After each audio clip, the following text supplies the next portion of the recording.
My name is Alex. My father is so kind that it makes me wonder if he's a saint. Because of that, people often took advantage of him. Please, I'm in a pinch right now with no money. I need to come up with $10,000 by tomorrow. When I was a child, a person whom my father called his best friend came to our house in tears. As my father comforted his best friend, he listened to what had happened. Even as a young child, I quickly understood that his best friend had borrowed money from an institution that charged unfair interest rates. I'm being threatened if I don't pay back by tomorrow. Even as a child, I understood the situation, so there was no way my father didn't. Yet, my father gently rubbed his best friend's back and said, "I understand. I've been your best friend for many years. I'll take care of it." My father put his best friend in the car and immediately headed to the bank to withdraw $50,000. "Thank you. I have some connections, so I'll pay you back soon." My father's best friend smiled through tears, seemingly grateful to my father from the bottom of his heart. "Yeah, it's okay. As long as this helps you, that's all that matters to me." My father continued to offer kind words to his best friend until the end. But not only did his best friend never repay the money, but all attempts at communication from my father to his best friend were cut off, and the apartment where his best friend had lived was left completely empty. Because of the unreturned large sum of $50,000, my family's living situation became increasingly difficult. "Hey, Dad, why did you, back then?" My best friend was in trouble. It was only natural to help, right? I don't have any regrets. My father said with a smile, but I couldn't accept it. I wasn't as kind as my father, but my situation ended up being similar, being taken advantage of by my classmates. "Hey Alex, I think I'm going to be called on in class today. I hadn't done the assignment. Can you show me yours?" Chris.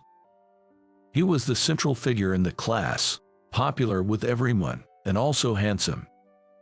I often received requests from Chris like that. At first, it was just, "Can I copy your homework because I have an assignment?" Or "Can you cover for me on cleaning duty because I have plans today?" It was all within the realm of simple requests, so I accepted them. But those requests gradually escalated. "Hey, can you do the assignment for me?" That's impossible. I can show you mine, but doing it for you is..." "Don't talk back. Kind Alex will do anything for me, right?" No matter how much Chris provoked me or gave me unreasonable orders, no one in the class helped me. "Hey, Alex, give me some money." "Money? I'm telling you to give me some money." "It's impossible to give you money." While Chris never resorted to violence, he started to pressure me. In this world, I can't be as kind as my father. After I refused Chris's requests, he started to harass me. This harassment included tripping me while walking in the classroom, throwing my pencil case in the trash, and getting my shoes muddy. However, since my family was struggling, even if my stationery or shoes got dirty, I couldn't afford new ones and just cleaned them to use at school. "Can't your family even afford new pens? You're so poor." I had lost the will to even argue back against Chris's taunts. By doing something for that person, I painfully realized before becoming an adult that nothing would come back to me in return. I thought my life got messed up all because of Chris. I can't wait to move out and become independent and live for myself. That's definitely better. I don't want to be involved with anyone anymore. With that decision in my heart, I got a job immediately after graduating high school. After getting a job, I moved out and started living alone. It was about a year after I had started working. There it was. While riding on a swing, I saw a high school girl crying about something. Normally, I would prefer not to get involved with anyone and just pass by, but something about the girl's demeanor made me feel like this was not just any ordinary situation. I hesitated for a moment to speak to her, but she seemed to be genuinely seeking help, unlike Chris, so I decided to approach her. I cautiously approached the girl and asked, "Are you okay?" Trying not to seem like a suspicious person, I spoke to her while keeping some distance, and the girl looked up at me. Well.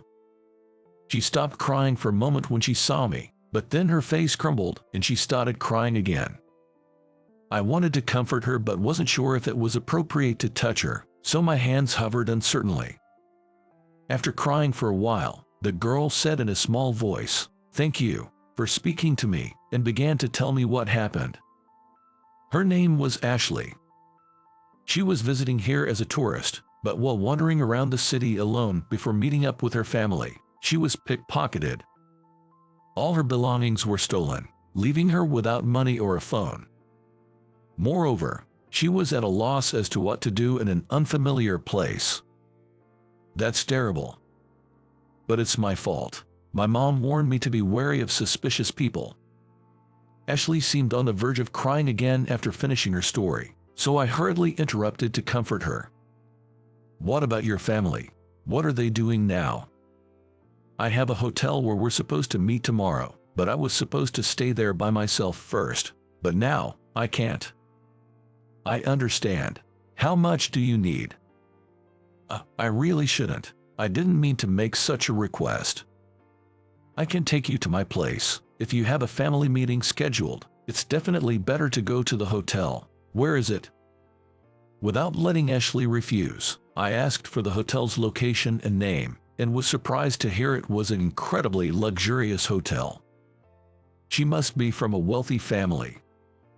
That's probably why she was targeted by the thief. Looking closer, her attire was very elegant, with brand-name clothes from head to toe. I couldn't say it's too expensive, so I can't help with her right in front of me, so I handed her the money for the taxi and the hotel stay. "Really? Are you sure?" "Don't mention it. It's safer than staying out here all night. I'll call a taxi now." I called a taxi company and arranged for one to come to the park and safely sew Ashley off in the taxi. Ashley was a very polite girl, thanking me repeatedly until she was out of sight. That was a bit of a painful expense.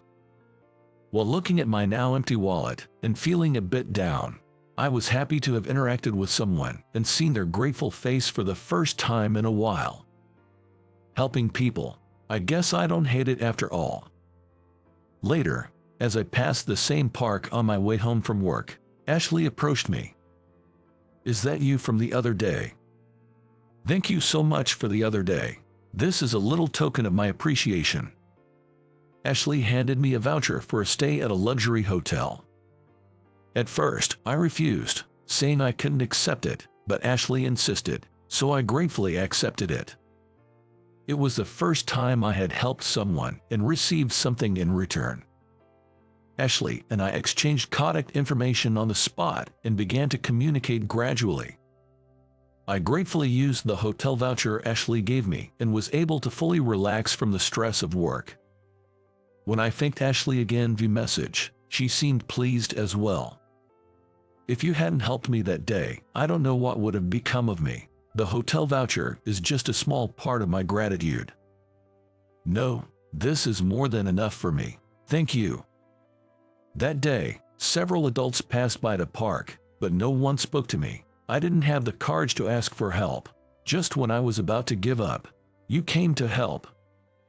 Ashley seemed genuinely happy as she recounted that day, even through her messages.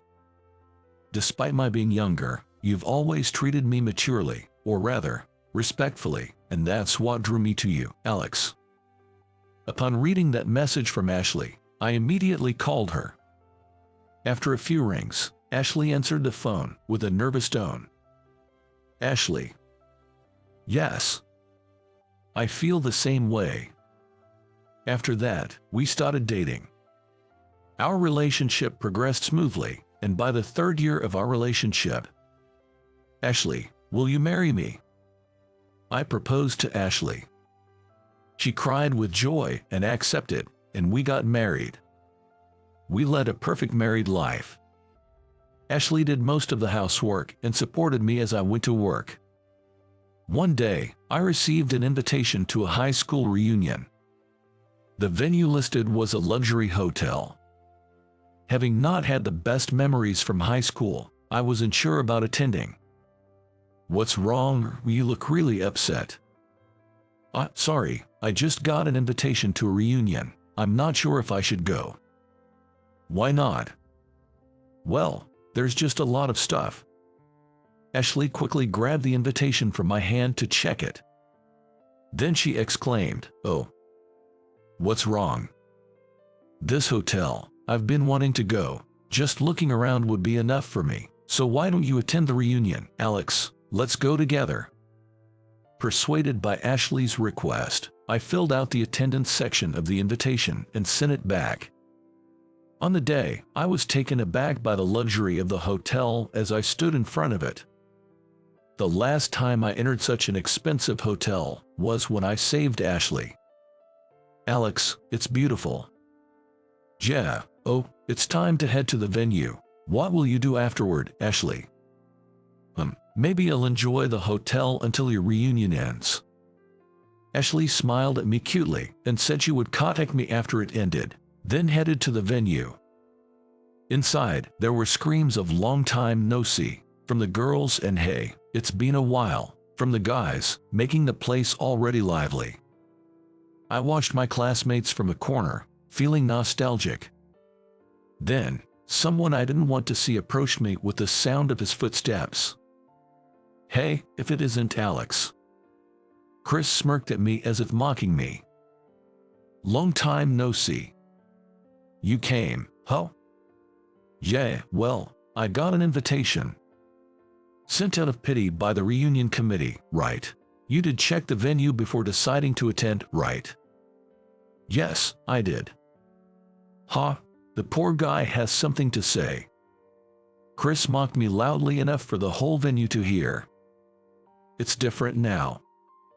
"Huh? You'll never reach my income. Working at a luxury hotel as a hotelier, I know.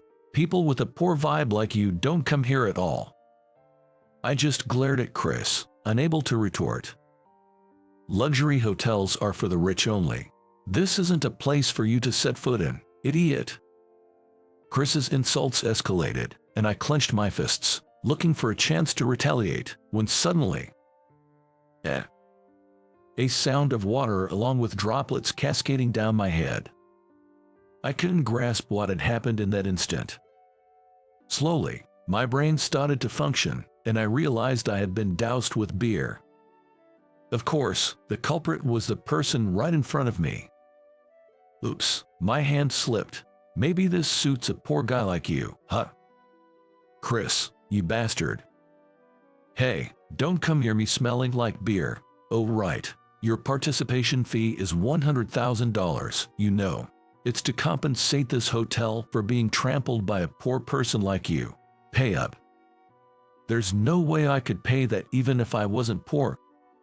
As I was dripping with beer and about to retort, suddenly, the door of the venue opened, and Ashley walked in, dragging a suitcase. Ashley." Ashley glanced sharply at Chris and said, "Is this enough for you, Mr. Luxury Hotelier?" Without hesitation, she opened the suitcase right in front of Chris and me. Inside were stacks of bills, which surprised me, but Chris was even more shocked, stammering, "What are you?" "Ashley, what's this?" "Alex, it's okay. Leave it to me." Ashley's father was the president of a large company and had been interested in acquiring this luxury hotel. Ashley's family often stayed at luxury hotels, but this one was particularly a favorite of her father, who was a regular. Therefore, there was significant interaction between her father and the hotel's manager, who had requested the acquisition. "You are Alex's?" "Yes, I'm Ashley, Alex's wife." "Why do you guys, a poor couple, have so much money? What's with all this cash?" Chris, you work here, right? Then, you should have a rough idea of what can be done with this amount of money, right?" What? Ashley sighed. closed the suitcase, and pulled it toward her. "This money is for acquiring the hotel. $100,000. That's the amount we're talking about, Chris. You understand its value, right?" While tapping the suitcase, Ashley pressed on towards Chris. "I came here to conduct this transaction on behalf of my father. He said that after acquiring the hotel, he would make me the owner and leave everything to me. You're not so unintelligent that you don't understand what this means, right?" As Chris realized Ashley would become the owner, the color drained from his face. I'm so sorry." Chris immediately apologized to Ashley. I imagine Chris must have felt deeply humiliated being seen in such a state by our former classmates. "Then, according to your logic, it seems poor people with an income lower than mine don't belong in this hotel, so would you mind leaving?" As Ashley addressed the apologetic Chris with those words, he lifted his head, slowly looked around, and realizing he was being pitied by everyone, he fled the venue as if escaping. Later on, under the new ownership of Ashley, Chris was officially fired from the luxury hotel. Helping others is indeed important in life, but reflecting on my past and present selves, I've realized the importance of carefully choosing whom to help. Before meeting Ashley, my kindness often backfired, but Ashley truly understood my feelings and responded sincerely. I feel deeply fortunate to have met someone as wonderful as Ashley.